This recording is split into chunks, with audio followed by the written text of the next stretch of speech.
이번에 22번 문제.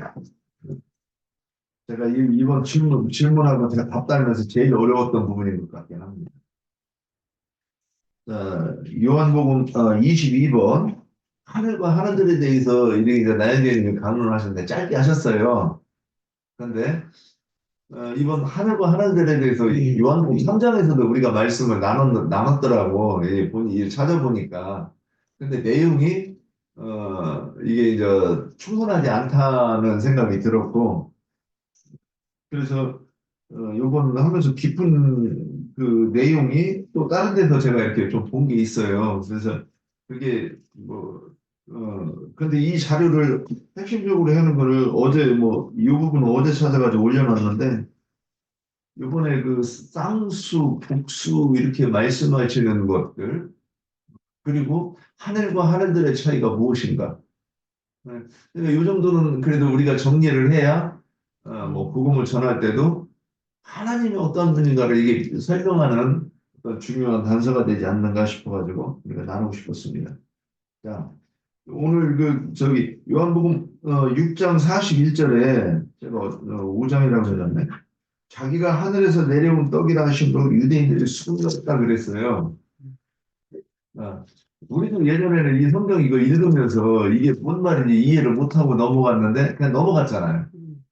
근데 이번에 말씀을 공부하면서 그러네. 자, 그럼 유대인들은 왜 수군거린 거예요? 근데 수군거리는 내용이 뒤에 나오죠. 그러니까 그 결론은 뭐예요? 분명 우리하고 똑같은 사람인데 왜 하늘에서 내려왔다고 하지? 이해가 안 된다는 거죠. 그리고 그 말은 뭔가 모르지만은 그거 신성모독하는 거 아니야? 지금 그런 뜻이지 않아요? 자, 그러면 여기에 대해서 우리 한번 연구한 것들이 있으면 한번 나눠봅시다. 예, 열왕기하 6장 18절 말씀 보겠습니다.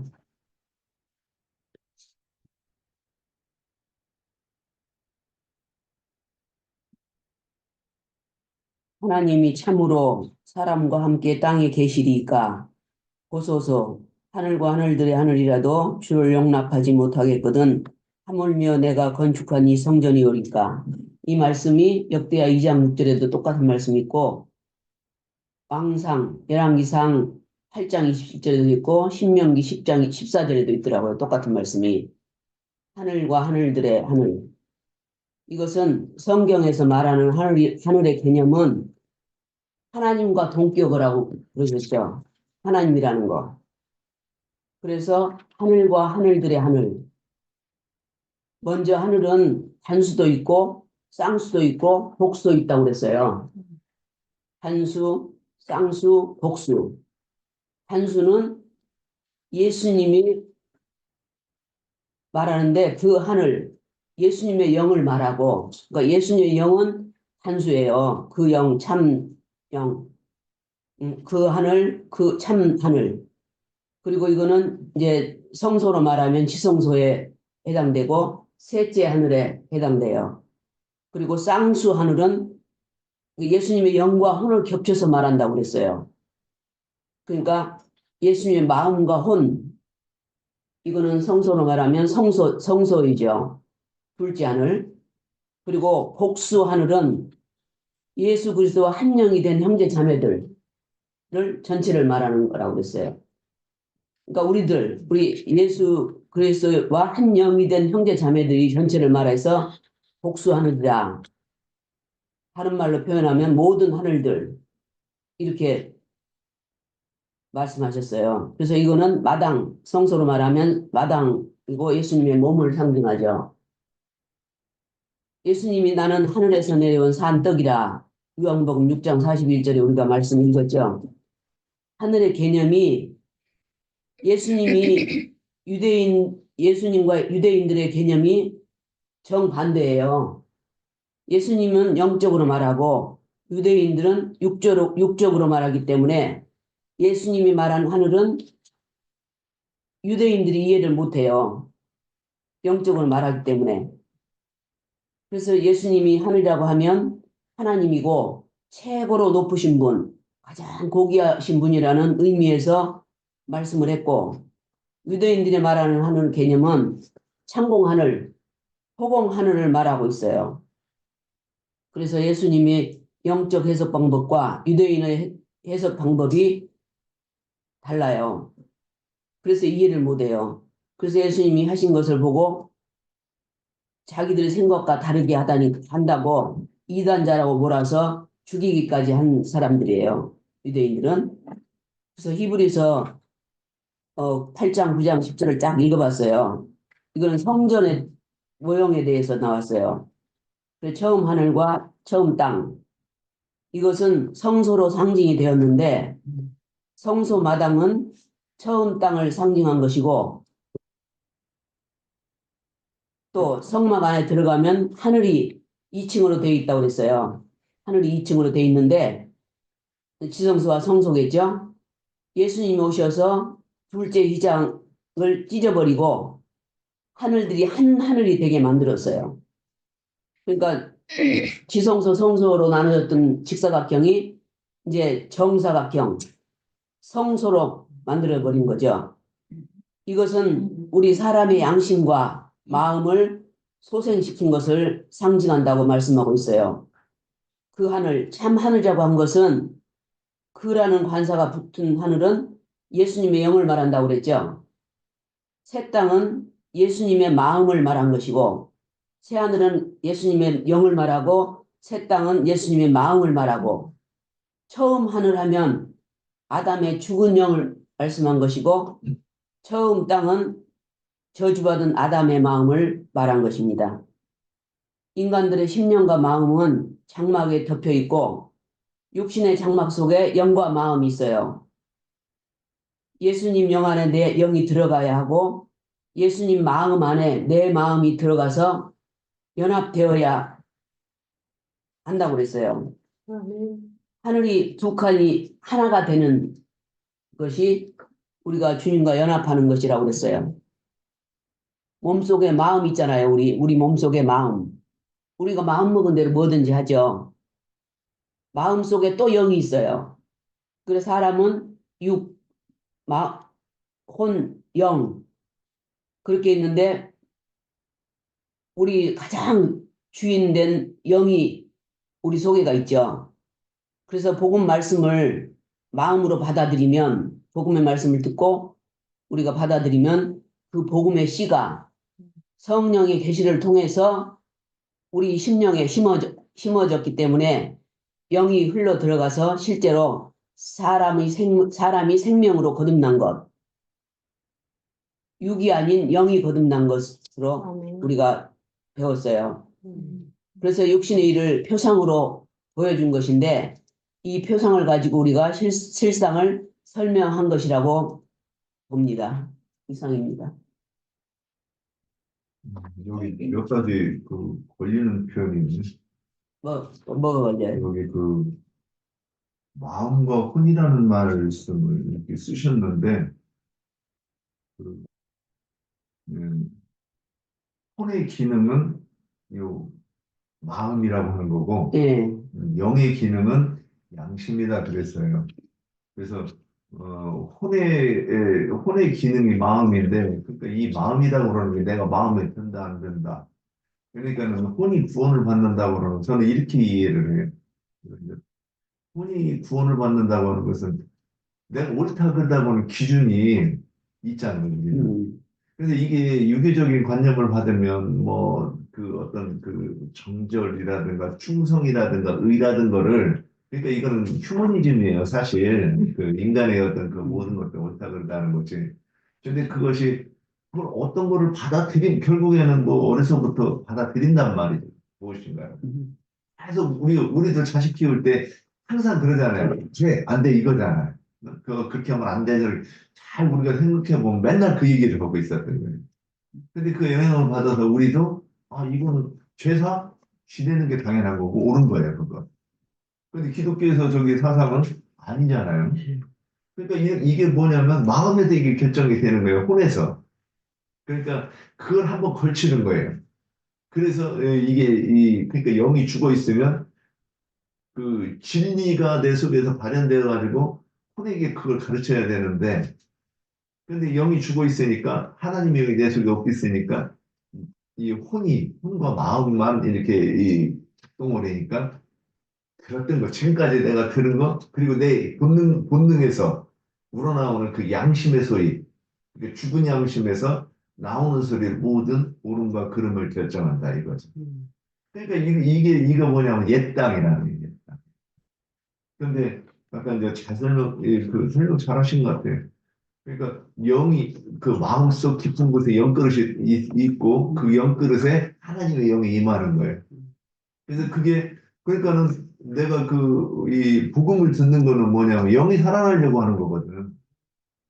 그럼 영이 살아나면 그것이 내가 이제 오히려 이 세상으로부터 듣는 이 세상으로부터 듣고 내가 혼이 무엇인가를 옳다 그르다 하던 사람이 진리의 말씀을 듣고서는 이제는 하늘로부터 오는 소리를 듣고 내가 이제 영에서부터 그 깨닫는 그 소리가 내 혼에 이렇게 도달을 했을 때 두 가지가 있죠. 거부하는 방법이 있고 수용하는 방법이 있는 거예요. 그래서 이게 믿음이 그 요한이 증거하는 말씀이 이렇게 하늘로부터 이렇게 말씀이 들렸을 때 그러면 내가 내 영을 통해서 내가 혼이 이렇게 들리는데 유대인들은 거부하잖아. 그러니까 우리가 신앙생활 할 때도 그게 계속 적용이 되는 거예요. 나와의 싸움이에요. 그러니까 내 속에 무엇인가 결정된 것이 항상 나를 가로막고 진리로 가는 사람을 비방하고 그러니까 세 가지 중에 하나가 있을 거예요.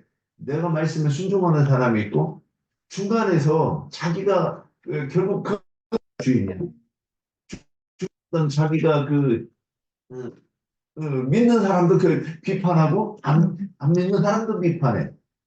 이거 지금 이 공중에 있는 사람하고 비슷하지 않은가 싶고 그리고 어떤 사람들은 이제 이 땅의 그 짐승들 이 목사들이 하는 말만 듣고 그것이 모든 하나님이 그러한 분이라고 결정하는 모든 근거는 거기서 나온 거예요. 성경이 그 부분에 그들은 관심이 없습니다.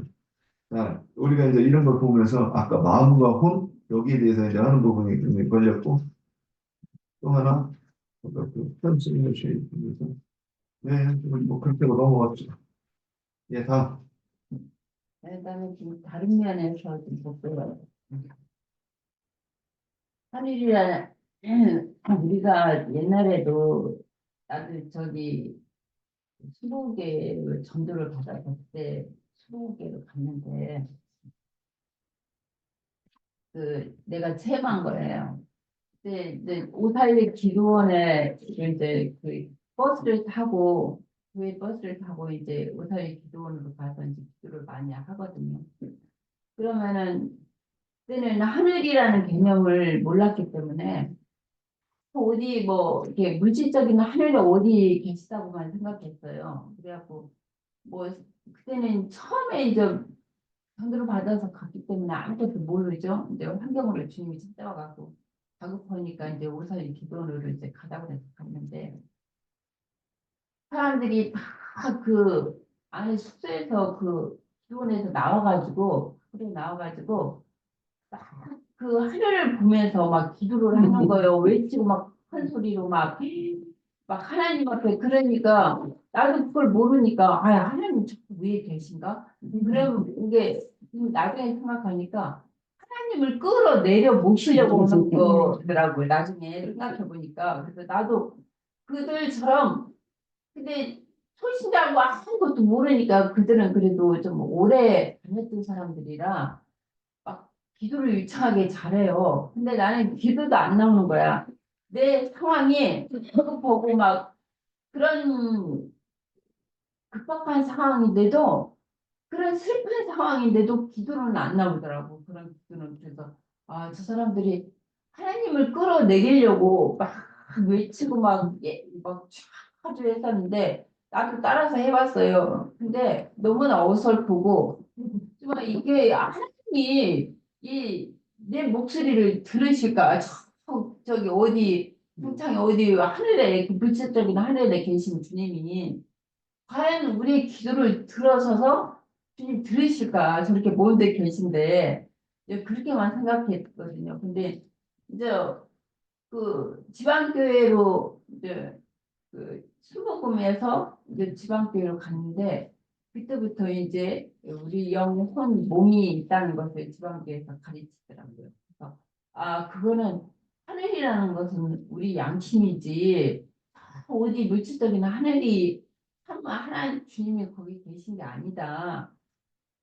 이게 성경을 그때는 아무것도 몰랐는데 나중에 보면은 우리 이제 뭐 너희가 하나님을 하늘에서 끌어내릴 거냐 아니면 그 바다에서 들어 올릴 거냐 뭐 그런 말씀 있잖아. 이사의 말씀도 있는데 그런 거 이제 성경을 보면은 문자적으로 보지 말고 자세히 읽어보라고 했잖아요. 그런 것처럼 야, 이 성경 하나님의 말씀은 우리가 그냥 휙 지나가는 것이 아니라 이 말씀에 자꾸 우리를 상고를 하고 이 말씀을 되새김을 해야 되는 거구나. 나중에 이제 그걸 생각했죠. 여기서 하늘이라는 것은 맹세하는 자는 하나님의 보좌 위에 앉으신 이로 맹세하며 또 헬라어로서 우라노스라는 것은 하늘 유대인들은 가장 높으시고 존귀하게 여기는 그 자신의 영광이었는데 실로는 구속을 이루시고 부활하여 승천하심으로 모든 하늘들에 승천하신 그리스도를 의미하는 것이다. 이게 그 이방인들은 다 하늘이라면 이게 저기 물질적인 하늘을 생각하는데 그래도 유대인들은 그 하나님의 자녀, 이게 하나님의 택하신 백성이라고 했기 때문에 그 율법을 믿었잖아요. 그래서 참 하늘을 표현하는 것은 이제 히브리서 9장 14절 볼게요. 아까 선생님도 뭐 8장 4 이렇게 딱 나오는데 어디 구장에? 히브리서 구장. 9장 24절, 23절. 그러므로 하늘에 있는 것들은 모형은 이런 것들로 연결하게 할 수가 없으나 하늘에 있는 그것들은 이런 것들보다 더 좋은 예물로 할지니라. 그리스도께서 참 것의 그림자인 손으로 만든 성소에 들어가지 아니하시고 바로 그 하늘에 들어가사 이제 우리를 위하여 하나님 앞에 나타나시고 대지상마다 해마다 다른 것의 피로 성소에 들어가는 것 같이 자주 자기를 드리려고 아니할지니 그러면 그가 세상을 창조할 때부터 자주 고난을 받아야 할 것이로되 이제 자기를 단번에 제물로 드려 죄를 없이 하시려고 세상 끝에 나타나셨느니라. 한 번 죽은 것은 사람에게 정하신 것이요 그 후에는 심판이 있으리니 이와 같이 그리스도 많은 사람의 죄를 담당하시려고 단번에 드린 바 되셨고 우리 구원에 이르게 하기 위하여 죄와 상관없이 자기를 구하는 자들에게 두 번째 나타나셨느니라 그렇게 말씀하셨어요. 그 이사야 한번 볼게요. 이사야서 여호와께서 이와 같이 말씀하시되 하늘은 나의 보좌요 땅은 나의 발등상이니 너희가 나를 위하여 무슨 집을 지으랴 내가 안식할 처소가 어디랴 여호와께서 말하노라 내 손이 이 모든 것을 지었으므로 그들이 생겼느니라 무릇 마음이 가난하고 심령이 통회하면 내 마음에 듣고 떠오는 자는 그 사람은 내게 돌아오려니와 이렇게 말씀하셨는데 우리 그 신령은 이게 아까 자매님도 말씀하셨고 성경에 여러 군데에도 말씀하셨는데 이게 베드로 전서를 보면은 그래도 새 하늘과 새 땅을 말씀하셨고 이제 계시록에도 그런 여러 말씀이 있죠. 근데 처음 하늘과 처음 땅은 이제 떠나가고 이제 무화과 잎이 말린 것처럼 떠나가고 새 하늘과 새 땅을 바라보도다 그랬어요. 아까 이현자 사모님 말씀하신 것처럼 옛 땅과 옛 하늘은 이제 그 옛사람에 속한 것이고 우리가 새 땅과 새 하늘과 새 땅은 이제 우리가 그리스로 이제 옷 입었다 그렇게 말씀을 많이 하시는데 그리스도 이제 혼의 구원을 영의 구원 구속을 받으면 혼의 구원을 이루면 이제 완전하고 온전한 구원을 이루면은 이제 옛 하늘과 옛 땅을 떠나가는 것이죠. 떠나가고 새 하늘과 새 땅이 임하는 것이라고 이제 늘 저기 나인데이 중에서 말씀이 들었어요. 그러므로 본문의 우라노스는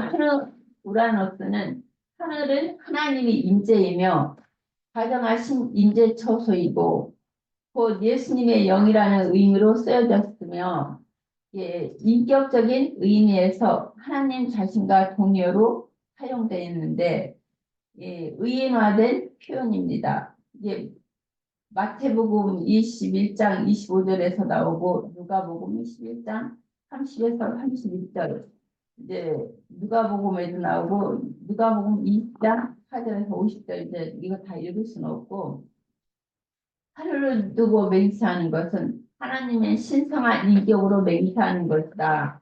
는 뜻이며 하늘 보좌에 앉으신 하나님의 자신으로 맹세하는 것이고 그 의미는 본문을 통해서 하늘은 하나님의 보좌요.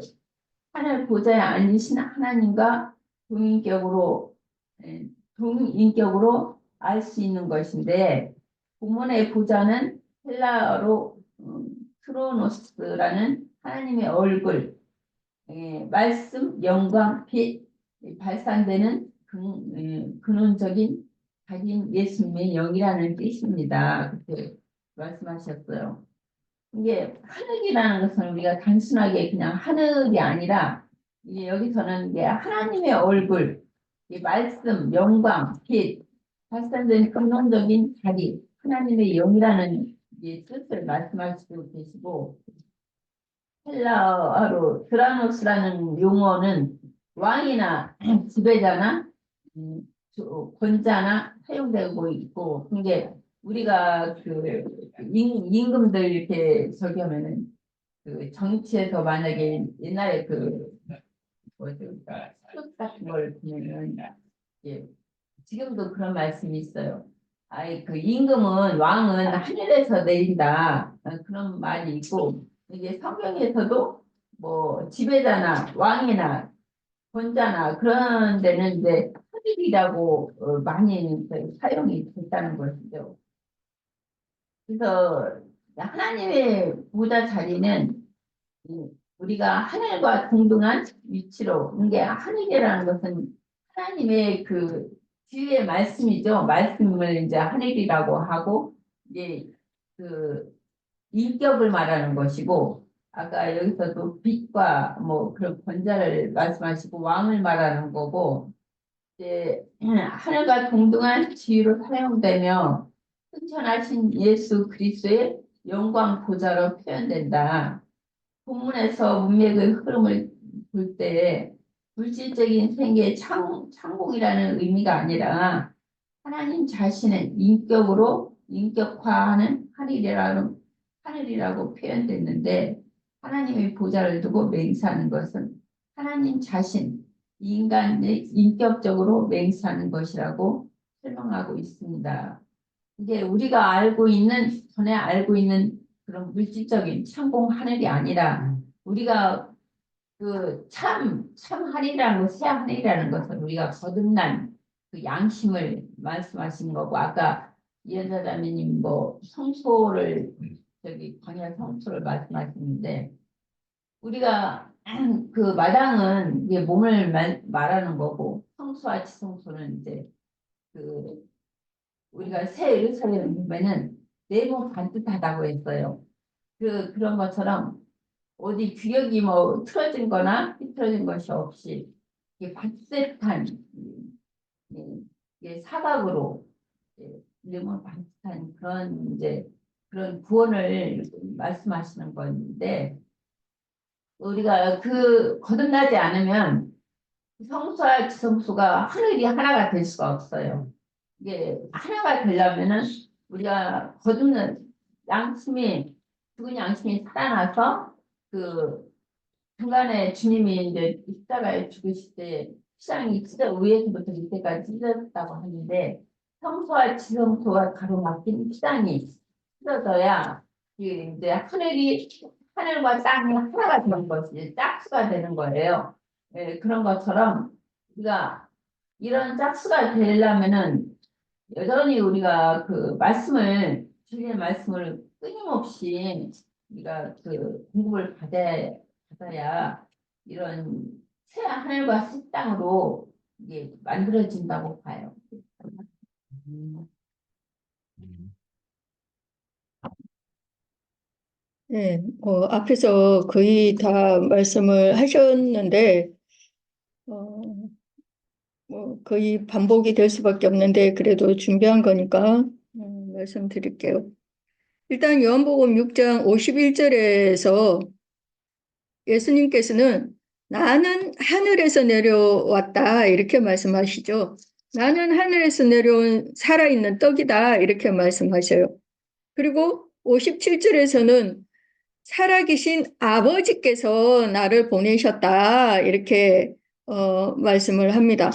그래서 예수님께서 말씀하시는 이 하늘이라고 하는 이 개념과 예수님의 말씀을 듣는 유대인들이 생각하는 하늘이라는 이 개념이 너무 이제 다른 거죠.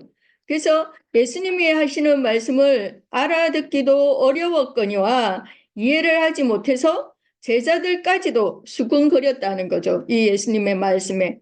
그래서 예수님은 영적인 하늘을 말씀하시는데 유대인들은 육적인 하늘, 자신들이 생각하고 있는 그 창공 하늘을 생각하니까 서로 다른 거예요.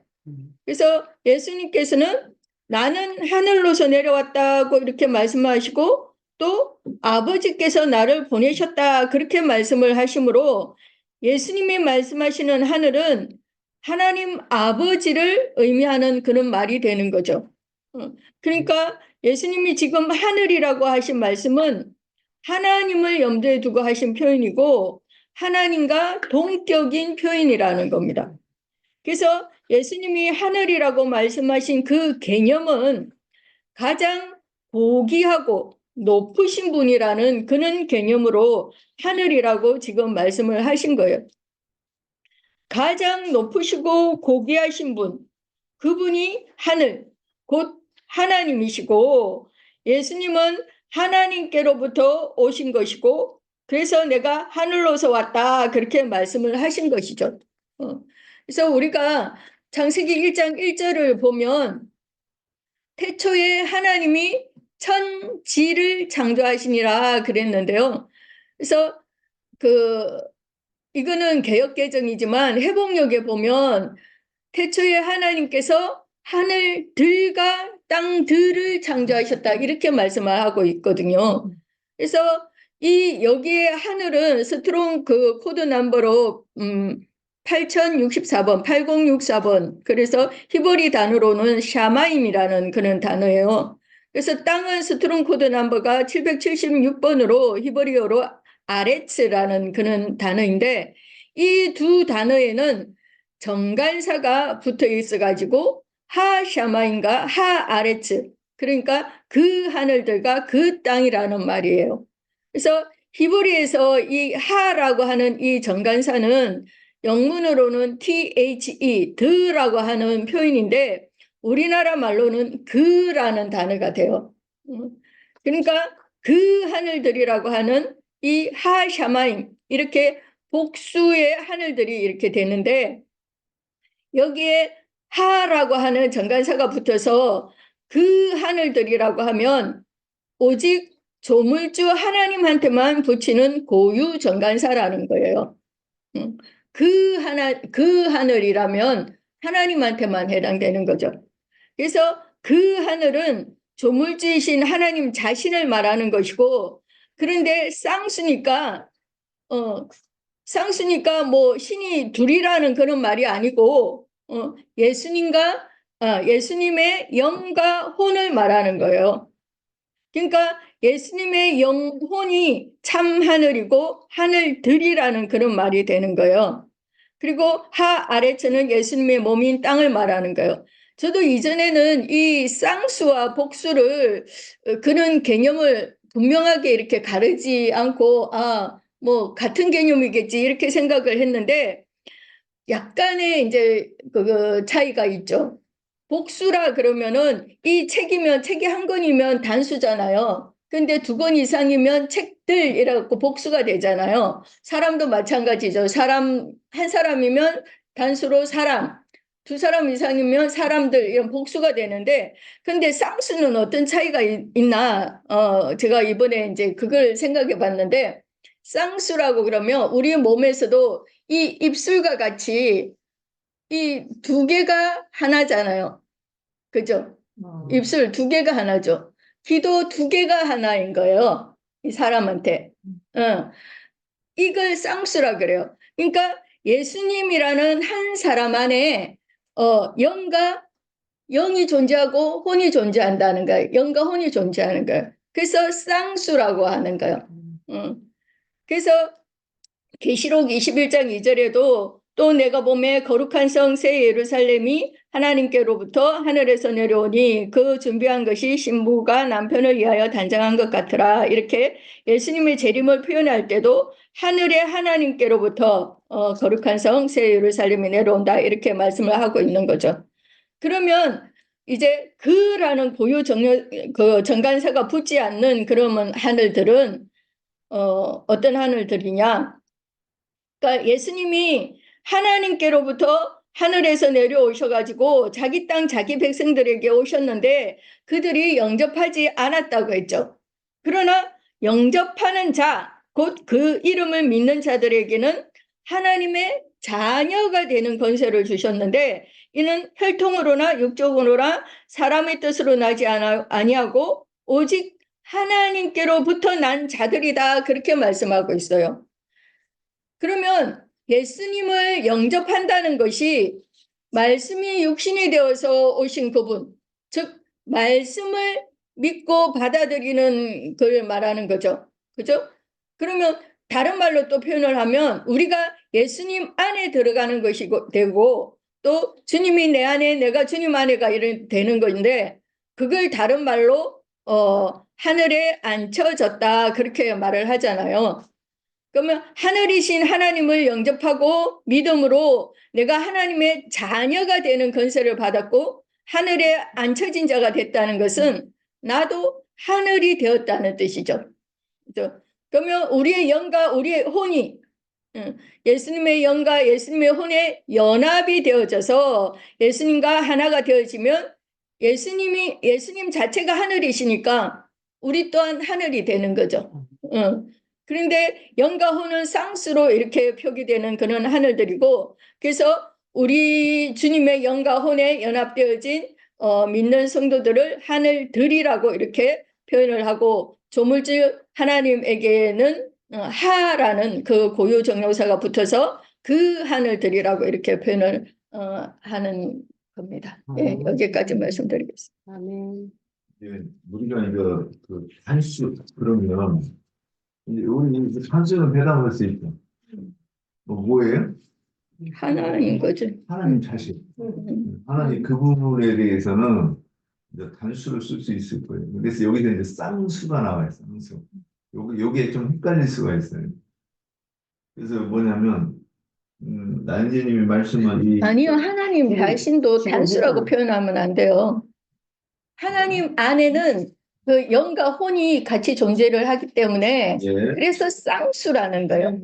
쌍수. 이제 그 저도 이렇게 이제 묵상해보고 뭐 이런 부분에 있어서 지금 이렇게 얘기하는 거니까 물론 그렇게 예. 그러니까 이제 표현을 하늘이 하나님 자체를 표현하는데 네. 그렇게 표현해야 되니까. 그러니까 이게 쌍수다 그러면 영과 혼으로 저기 하는데 영과 혼이 일체가 되면 이제 성소로 그냥 이렇게 통칭이 될 때에는 그게 이제 단수로 이렇게 표현될 수 있지 않을까 뭐 이런 생각을 저는 좀 해봐요. 이 부분이 그냥 이 정도만 듣고서 한번 이제 나중에 또 이렇게 기회 있으면 한번 더 생각해 보자고. 근데 여기 쌍수에서 또 하나 이제 쌍수라고 하는 건 짝을 이루는 걸 얘기하는 거라고 보이는 거예요. 그러면 근데 이 짝을 이루는 것이 그러면 이제 무엇하고 짝을 이루느냐 이렇게 얘기했을 때 영과 혼 그러면 완벽한 그 짝이 될 수 있겠죠. 그런데 만약 너희 안에 계신 그리스도 이렇게 해가지고서는 교회 안에 있는 이 하나님을 교회 안에 구름 속에 좌정하신 하나님을 이거를 그럼 쌍수로 할 것인가 복수로 할 것인가 이제 이 문제가 생길 것 같아요. 여기는 쌍수 같아요, 복수 같아요. 다시 말씀. 네, 제가 그러니까 놓쳤어요. 교회와 연합하잖아요, 하나님께서는. 그러면 이거를 너희 안에 계신 그리스도 이렇게 표현이 된단 말이에요. 그죠?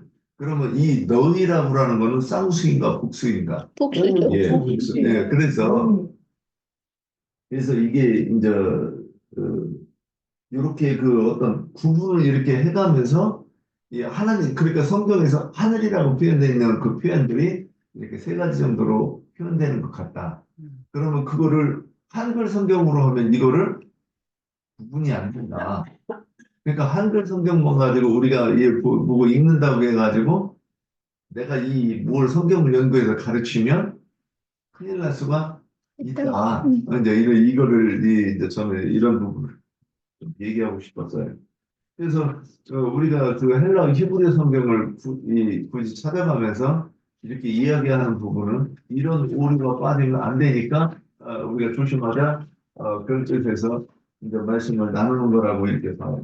그래서 뭐 여기서 저기 이그 하샤마임 뭐 우라노스 히브리어로는 샤마임이라고 하고 헬라어로는 우라노스 그 정관사가 붙느냐 안 붙느냐 또 달라지는데 내 머리 이거 기억해야 되는데 기억을 못 할 것 같아가지고 저도 이제 이번 할 때까지 또 잊어버리고 있었는데 근데 중요한 거는 어떤 그 하늘이라든가 하늘이라고 하는 표현에서는 이렇게 단수, 쌍수, 복수 이렇게 이제 한다 하는 거를 이거는 이제 안 잊어버릴 수 있을 것 같아요 저도 그래서 이렇게 보고 이제 여기서 우리가 그 한번 이렇게 볼게요. 우리가 이전에는 그 기도할 때도 기도할 때 특히 하늘 잘 못, 나도 본능적으로 그렇죠. 이게 우리 조선 사람들이 갓을 왜 썼는지 아세요? 그게 하늘을 안 보려고 그 갓을 쓴 거예요. 그게, 그게 모자쓰는 그 이제 갓에 대한 그 이렇게 책 같은 거 이렇게 읽다가 뭐 그런 게 가끔 표현이 나와요.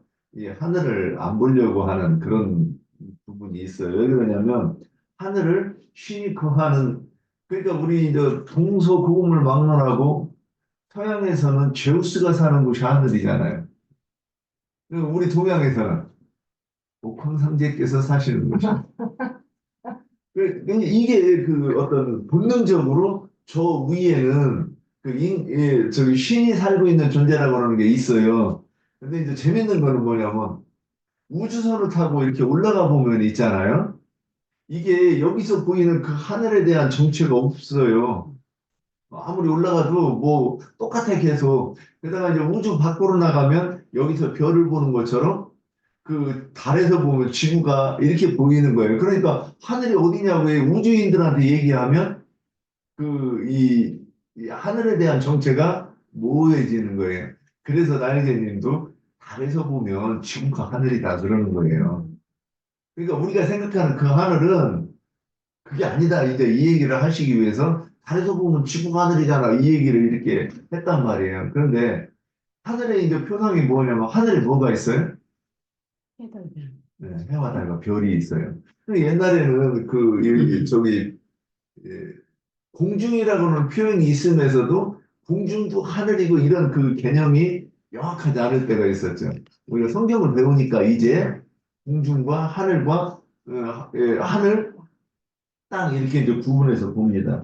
그런데 우리가 이전에는 그러면 그 표상으로 이렇게 봤을 때 그럼 하늘에 있는 것들이 뭘 상징하는지 우리는 알잖아요.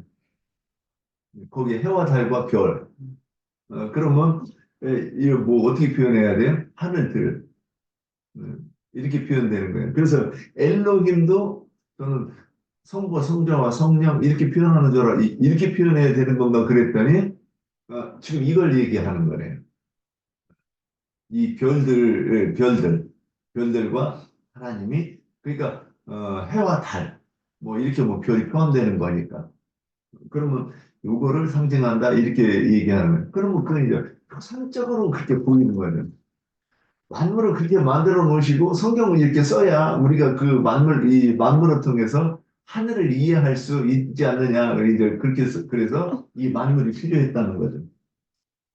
저는 이렇게 해서 그 하늘을 조금 더 이렇게 생각해보고 뭐 좀 더 구체적이면서 성경을 이렇게 보시면 봐야 되는 거죠.